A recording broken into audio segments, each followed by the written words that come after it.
इस प्रकार बुद्ध ने बताया कि सपनों को वास्तविकता के रूप में न देखना चाहिए। वास्तविक सुख और सफलता केवल हमारे कर्मों, प्रयासों और आचरण से ही प्राप्त होते। नमस्कार दोस्तों, आप सभी को दिल से स्वागत है। मेरे YouTube channel MK Buddha inspired me की कहानी अंत तक देखना कुछ नया सिखा कर जाएगा। चलो कहानी शुरू करते हैं। गौतम बुद्ध से जुड़ी एक कथा है जो सपनों और वास्तविकता के बारे में सिखाती। एक बार बुद्ध के एक शिष्य ने सपना देखा कि वह स्वर्ण मुकुट पहन रहा है और उसके हाथों में एक शानदार सृजनात्मक वस्तु है। वह सपना देखकर बहुत खुश हुआ। उसने सोचा कि यह सपना किसी महत्वपूर्ण संकेत का प्रतीक है। उसने सपने की सच्चाई जानने के लिए दिमाग बुद्ध से सलाह मांगी। बुद्ध ने शिष्य को समझाया कि सपने वास्तविकता का प्रतिनिधित्व नहीं करते हैं, बल्कि ये हमारी भावनाओं, इच्छाओं और स्थिति का परिणाम होते हैं।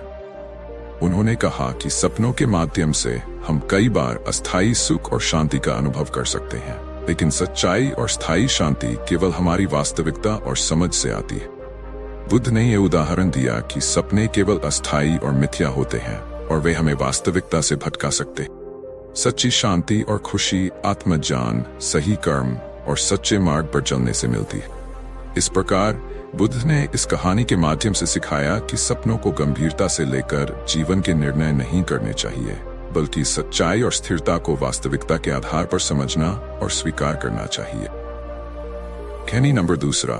गौतम बुद्ध से जुड़ी एक कथा सपनों की वास्तविकता के बारे में सिखाती है।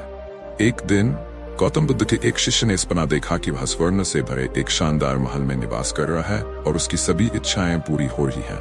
यह सपना देखकर वह बहुत खुश हुआ और उसने सोचा कि अब उसे जीवन की हर चीज सही और आदर्श रूप में मिलेगी। शिष्य ने बुद्ध से इस सपने के बारे में और पूछा कि क्या यह सपना भविष्य की सच्चाई को दर्शाता। बुद्ध ने शिष्य को समझाया कि सपने अक्सर हमारी इच्छाओं और मानसिक स्थिति का प्रतीक होते हैं और वास्तविकता से जुड़े नहीं होते। बुद्ध ने कहा, सपने केवल हमारे मन की स्थिति और विचारों का प्रतिरूप होते हैं। वे हमें अस्थायी सुख और भ्रम का अनुभव कराते हैं, लेकिन वास्तविकता में सच्ची शांति और संतोष तब प्राप्त होते हैं जब हम अपने कर्मों और आचरण पर ध्यान केंद्रित करते हैं। इस प्रकार बुद्ध ने इस कहानी के माध्यम से यह सिखाया कि सपनों को वास्तविकता के संकेत के रूप में न लें, बल्कि अपने जीवन को सही मार्ग पर ले जाने के लिए वास्तविक कर्म और समझ पर ध्यान केंद्रित करें। कहानी नंबर 3। गौतम बुद्ध की एक कथा इस विषय पर आधारित है कि सपनों में देखा सच नहीं होता। एक बार बुद्ध के शिष्य अनाथपिंडिका ने एक सपना देखा जिसमें वह अपने परिवार के साथ स्वर्ण खचाख भरे बगीचे में खुशी से समय बिता रहे थे। वह सपना देखकर अनाथपिंडिका बहुत खुश हुआ और उसने सोचा कि सपना उसे जीवन की वास्तविकता को दर्शाता है। अनाथपिंडिका ने सपना बुद्ध को बताया और पूछा कि क्या सपनों में देखी गई चीजें वास्तविकता बन सकती।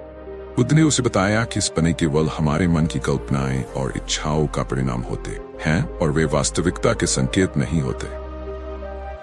बुद्ध ने एक उदाहरण दिया। मानो एक व्यक्ति अपने सपने में बहुत बड़ा और सुंदर महल देखता है, लेकिन जब वह जागता है तो महल केवल उसके मन की कल्पना होती है, वास्तविकता में नहीं होती। इस कथा के माध्यम से बुद्ध ने सिखाया कि सपनों को वास्तविकता का संकेत मानना उचित नहीं है। वास्तविकता में सुख और संतोष पाने के लिए हमें अपने कर्मों, समझदारी और आचरण पर ध्यान देना चाहिए, न कि केवल सपनों पर। सपनों से अधिक महत्वपूर्ण है हमारे जीवन की वास्तविकता और उसके प्रति हमारा। कहानी नंबर 4। गौतम बुद्ध से जुड़ी एक प्रसिद्ध कथा है जो सपनों की वास्तविकता पर प्रकाश डालती है। एक बार बुद्ध के पास एक व्यक्ति आया जिसने एक सपना देखा था कि वह बहुत बड़ा और सुंदर महल बना रहा है। वह व्यक्ति सपना देखकर बहुत खुश था और सोचने लगा कि उसका जीवन बहुत अच्छा और खुशहाल होने वाला है। उस व्यक्ति ने बुद्ध से पूछा, बुद्ध, मैंने सपना देखा है कि मैं एक शानदार महल बना रहा हूँ, क्या यह सपना सच होगा? बुद्ध ने उसे समझाया, सपने हमारे मन की आकांक्षाओं और विचारों का चित्रण होते हैं, वे वास्तविकता को नहीं दर्शाते। जो चीज सपने में देखी जाती है वह अक्सर हमारी इच्छाओं और कल्पनाओं की उपज होती है, न कि वास्तविकता का संकेत। बुद्ध ने आगे कहा, सपनों से हमें कोई ठोस लाभ नहीं होता। जो महत्वपूर्ण है वह है हमारे कर्म